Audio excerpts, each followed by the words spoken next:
The DJI Mini 3 Pro is by far the best 249g drone out, and with all its new features like vertical video, a new f1.7 camera, excellent photos and videos, especially in low light, then surely nothing can be wrong with this drone. Well, after flying this drone now for several weeks, yes, it is a fantastic drone. It's a drone I recommend to everybody, but there are a few little bits I would either like improving or things that you should know before you go out and buy this drone. And luckily, majority of these could be solved with firmware updates.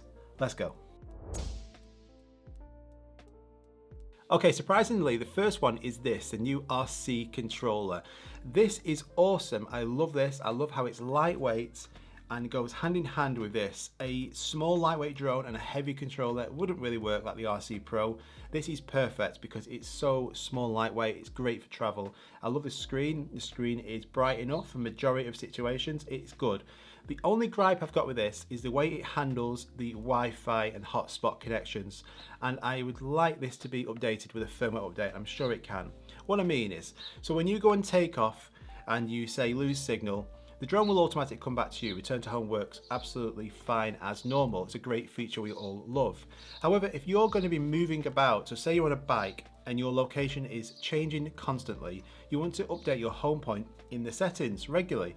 So you go and do that, and you can't unless you connect to a phone's hotspot location, because this has no data, no Wi-Fi, nothing. It relies on a connection to Wi-Fi somehow, either at home or on mobiles like this. So when you're out and about, you want to connect to your phone's hotspot, and you can then update your firmware, you can then update the home point, and you can see all the maps. That's absolutely fine. And it will then save your phone's hotspot as a saved network. Everything's going great.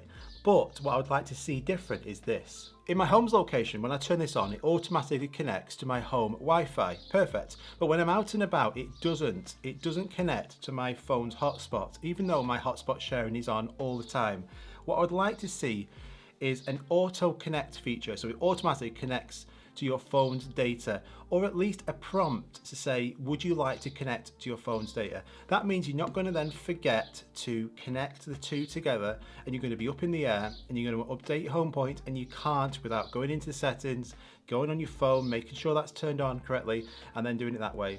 It's a lot better to have all this done before you go out and fly, and I think an auto connect feature will just solve that. I'm sure it can be done. I hope it will be. Now, this drone has no sideways sensors on the side of it at all. It's got front, which covers a bit of an angle to the side, but not fully, and it has back and down. It doesn't have full sideways sensors. So smartly, this drone can disable sideways flight altogether. And when you first turn this drone on, you might find in your settings that this is automatically checked on. A lot of people say, oh, my drone's broke, it's knackered, it won't fly sideways. And that's because that is turned on. So if you want to fly sideways, turn that off. But this drone has no side sensors. So when you are doing quick shots or tracking as a main one, be super careful, because if this drone is tracking you and it swerves to actually keep you in the center of the frame, which it does a lot, this could go crashing into something and it's not going to end well. So just be careful. Now, what I think could be made better with this is that when you first turn your drone on and you do your first flight, a pop-up to tell you sideways flight is disabled. And then you can then go, oh right, okay, I can't fly my drone sideways. And then it will give you the option, do you want to enable it? So you know, a lot of times you turn this drone on, and think about someone who's never had a drone before, because this is marketed still as a beginner drone. You never turn the drone on, you go to fly sideways and it's not moving. You know, them settings are going to be really daunting to you. You might not have even looked at the settings yet. So just a prompt to tell users, first of all, sideways flight disabled, do you wish to enable it? And then the other option maybe is that if you're frantically pushing to the one way or the other way, trying to fly sideways and nothing's happening, maybe a prompt on the screen to say, sideways flight disabled, do you wish to enable it? You know, something to tell people who aren't then just going to go, my drone's broke, contact DJI Care and send it back. And then really, it was just one setting they had to change. Okay, back to the RC. Right, I get this question so many times and I understand why. So you go and take some fantastic photos and videos. This screen now is perfect for reviewing them photos. So you go look at your photos, oh, that's a nice photo that. Oh, there's a little download button in the right hand corner. I'll click on that and it says, please connect to your phone to download. So like, I want to use this. I want to download the high-res images and photos, videos on here. You can't. Now that's fine, you've still got a couple of choices with that. You can then just load up DJI Fly on here, and then you can do the DJI quick transfer, and then it will quickly transfer the photos and videos to your phone. You can download them on your phone then, and then that's one option, that's fine. And that has improved recently, so that's got better. It means that the cooling and the way this works doesn't overheat like it was doing, and it transfers them pretty quick. That's a good option. But what I'm really curious about is, why does that button even exist to say, oh look, you can download it, you click on it, it doesn't work. Why is it there? Is it going to be activated in the future? Is there going to be another option maybe coming? I don't know, but currently no, you can't download on here the high-res videos and photos to play them back. You can put an SD card in here, and that at the moment is just for screen recordings. So I use a lot of screen recordings for most of these videos. So I screen record on here and save it to the memory card, and then I can transfer that to my computer to play it back. But with regards to actually everything else, no, you can't get the photos and videos off here onto here and then download them and save them on this. Not at the moment anyway. I would like that option, but currently you can't.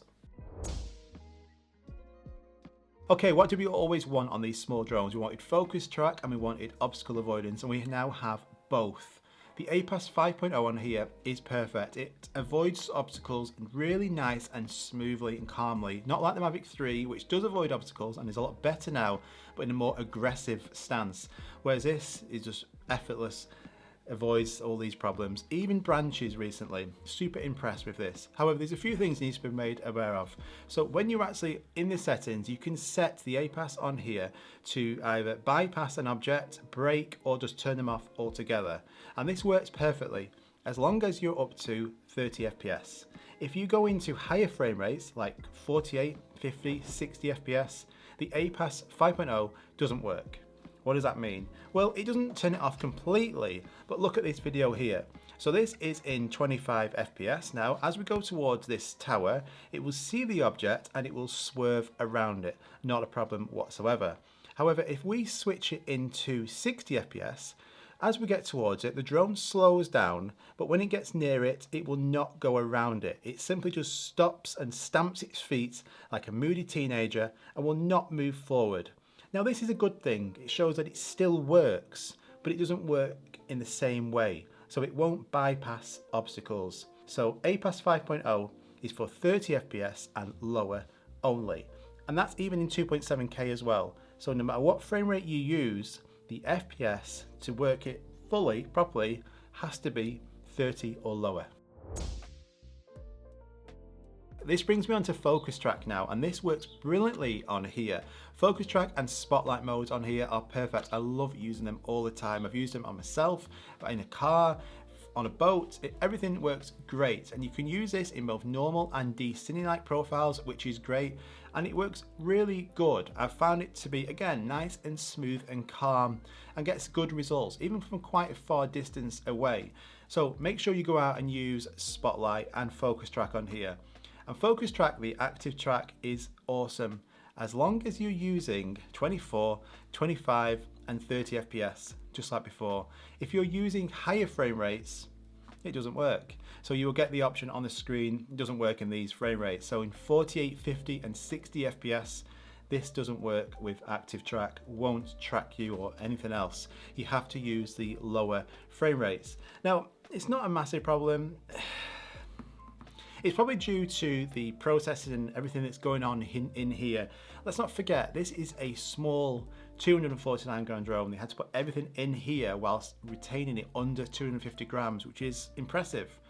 If we can get it to 48 FPS though, even just that would be awesome, wouldn't it? That would be really good. If we could have that, please. Vertical video mode. This is awesome. This is a game changer on here for sure. High-res photos and videos that you can get off the drone and post straight to social media. Normally in the past, what you had to do is get your normal horizontal shot and crop in quite a lot, losing a lot of detail, to then just get it onto social media. I know not everybody wants or needs this, but it is huge right now. Instagram Reels and TikToks sharing this content. And I think this is the first drone to be able to do that, which is awesome. There are a couple of limitations. You can't currently use focus track, we talked about before, in any frame rate on vertical video, and I would love to see that, and I'm sure so many people would. I'm not sure why it doesn't work in vertical mode at the moment. I'm hoping it will. If it works normally in the horizontal mode, why doesn't it work in vertical mode? That should come with a firmware update, and I really hope it does. Now this feature is actually from this guy here. So, right, so the Mini 2. So the Mini 2 had this awesome feature, which was when you put it into return to home mode, as the drone would come back, you could control the orientation of this drone and the gimbal, and you could get these awesome Michael Bay looking cinematic shots as the drone did all the flying coming back to you, and then you could actually do all these pans and moves and everything. It was awesome. We can't do it on this. It doesn't work on here. Even if you turn all the sensors off, I've tried loads of different ways, and all it does, it just comes back to you. You can turn the gimbal up and down, but you can't turn the orientation. It just comes back to you. So this Mini 2 still has something over the Mini 3. I would like to see that. That wasn't added on here straight away. That was added into the future after about 4 or 5 months, I think it was, after release. This came as a firmware update. Let's have it on here as well.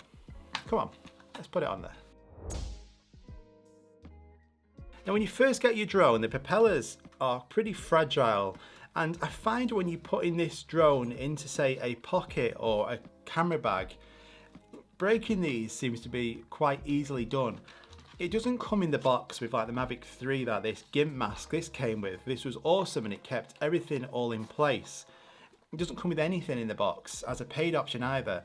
So what you can do, you can get something like this, which is a propeller holder, and this goes onto your drone, holds them in place. I'll just put this on and show you. This now just goes onto it like this, and this holds them all in place. So I use this personally. I find it's really well made, and it just holds it all in place. So I can now just put this into like my jacket pocket or throw it into a bag, and everything's nicely held in place.